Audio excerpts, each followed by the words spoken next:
Hello বন্ধুরা, সর্ষে ছাড়া কাঁচা পার্শ্বের তেল ঝাল করে দেখাচ্ছি। এটা নুন, হলুদ, লঙ্কা গুঁড়ো, তেল আর একটু লেবুর রস মিশিয়ে ম্যারিনেট করে রেখে দিয়েছিলাম।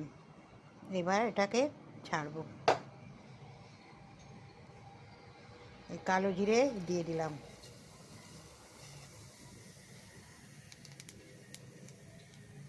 কাঁচা লঙ্কা দিয়ে দিলাম,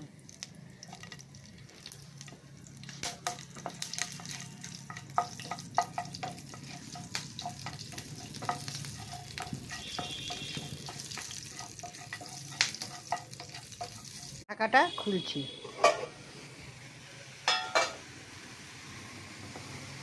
দেখুন হয়ে গেছে, তেলটা ছেড়ে ছেড়ে আসছে।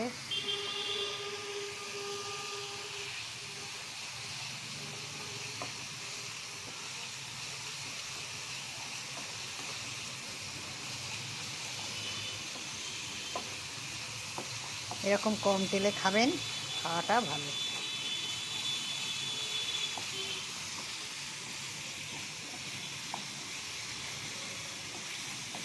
এবারে আমি 1 কাপ মতো জল দেব।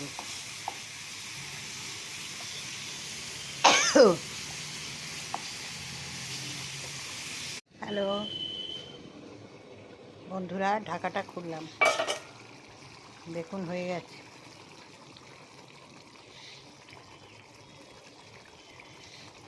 এরকম একটু মাখা মাখা হবে, একটু ঝোল ঝোল রাখবেন, নাহলে খেতে পারবেন না, জমে যাবে আরও।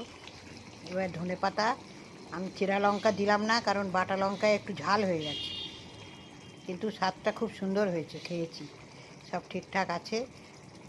শুধু ধনে পাতা আর চেরা লঙ্কা দিয়ে নামাবেন। আমি এই ঢাকা দিয়ে দিলাম, স্ট্যান্ডিং টাইম দিয়ে তারপরে পাত্রে ঢালবো। এখন ঢাকা দিয়ে দিলাম, হয়ে গেছে, এবার নামাবো। স্ট্যান্ডিং টাইম দেবো 10 মিনিট, তারপর নামাবো। হ্যালো বন্ধুরা, এই নামিয়েছি, দেখুন এরকম তেল ঝাল বানাবেন, খুব সুন্দর হয়েছে, রঙটাও এসে গেছে, কম তেল মশলা দিয়ে করেছি।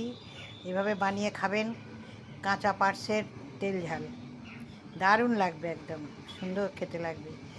সর্ষে ছাড়া, পোস্ত ছাড়া, কিচ্ছু না, শুধু টমেটো, কাঁচা লঙ্কা, পেঁয়াজ দিয়ে করা।